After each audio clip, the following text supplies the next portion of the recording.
I'm kind of broke right now. I didn't have enough money for the Art the Clown costume, so you're gonna have to deal with just the glasses and my Terrifier shirt. I'm disappointed too. Also, with me being broke, I was not able to pay for CapCut Pro this month, so there may not be no background removal. I know, I'm so disappointed in myself too. I'm broke. Just got to deal with it for now.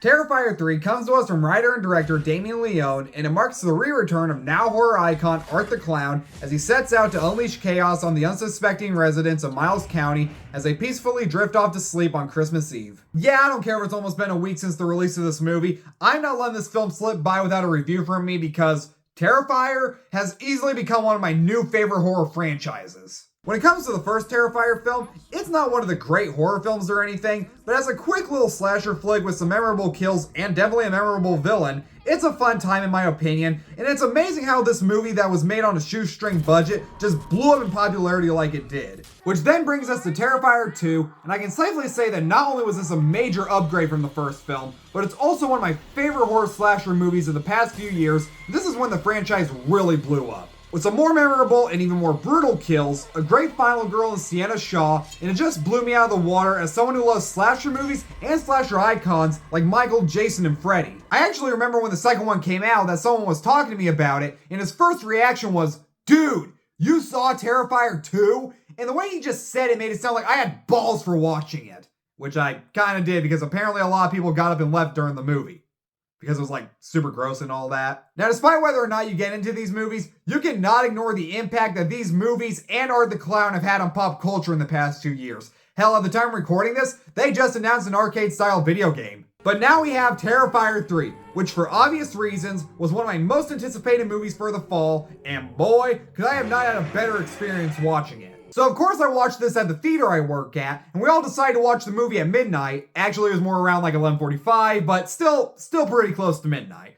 And we all agreed that it was a great movie to watch at that time, but we also agreed right afterwards that we need to go home and watch like SpongeBob or Toy Story or something. And I'll just say it, this might be the most inappropriate thing I've ever watched with people. And I was the oldest one there, and I kind of felt like the adult in the room, where I felt like I was showing my kids something that I should not be showing them. But with that said, this movie is grotesque, nasty, and so freaking mean-spirited all at the same time. But god damn it, would I be lying if I said I did not have a blast watching this sadistic fucking film. It is so fucked in the head, but this is the kind of shit I love to watch at Halloween. I'll say it again, these movies are not for everybody. If people being mutilated and chopped up makes you sick to your stomach and you also can't take the sound effects that come with it, you should probably avoid this movie. I think most of us have become very aware that these movies are strictly for die-hard horror slasher buffs because when it comes to Terrifier 3, there are no limits to who gets killed, and they do not give a fuck at this point whether or not it offends you. And let me tell you, this is gonna be such a weird-ass movie to watch at Christmas. Oh yeah, if you didn't know, this is a freaking Christmas movie this time! We always have the stupid debate every Christmas of whether or not Die Hard is a Christmas movie, which it is, but there ain't no debate in here. Right off the bat, David Howard Thornton once again steals the show as Art the Clown.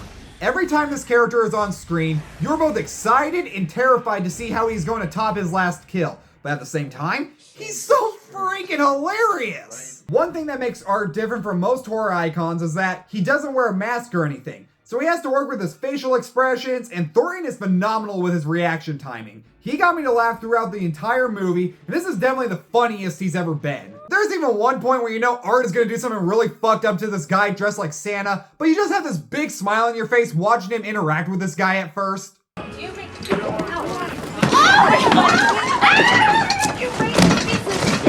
Damn, those girls don't know how lucky they are. Shit, get a load of this fucking guy. Friend of yours, Eddie. Well, that was a fucking first. It's fine. Yeah. Hi, yes, that's me. That's me, guilty as charged. Hey, Santa, it looks like you got a fan.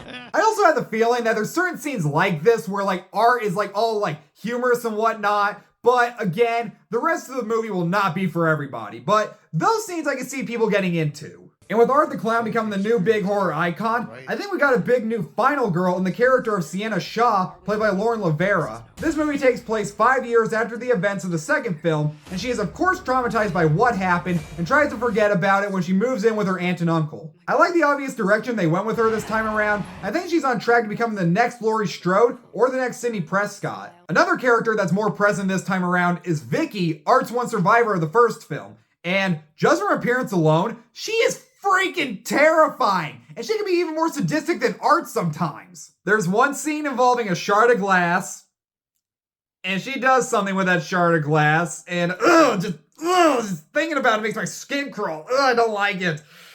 It's not pleasant to say the least, which is what you can say for a lot of things in this movie. But who cares about characters? You're here to know about the kills, and they don't disappoint. There's a kill every few minutes. Every time in a scene involving Sienna, it's Art and sometimes Vicky doing something twisted. I briefly mentioned this already, but the movie lets you know right away that it does not give a fuck, because the very first kill, the first kill we see in the movie, involves a little kid. But just to let you know right off the way, it happens off screen, but they do show the aftermath, and if that just completely turns you away from the rest of the movie, I fully understand. But one thing I appreciate so much about these movies is the practical effects and the prosthetics, which are all amazing. I also love that the movie uses them because, while it's still very grotesque and bloody disgusting, see what I did there? You can very much tell that's all prosthetics, makeup, and props just from the way that they cut away from a shot, from what they hold on in a shot in a scene. And if you're wondering what scene tops the bedroom scene from Terrifier 2, it's definitely the shower scene. There's also a scene involving a tube and rats, and I'm not gonna say what happens with that tube and rats,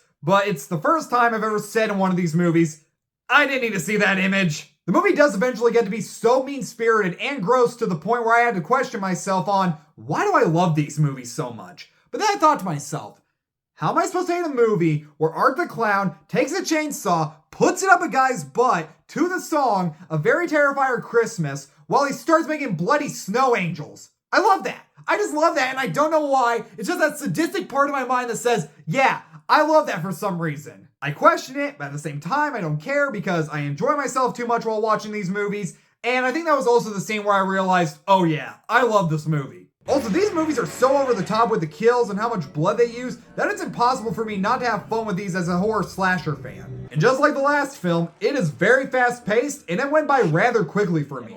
Now as for issues, I really don't have any personally, but I can definitely see some people having issues with this just being an all-around gore fest and thinking that it's nothing but that. But as for me, like I already said, I love to watch this kind of shit at Halloween time.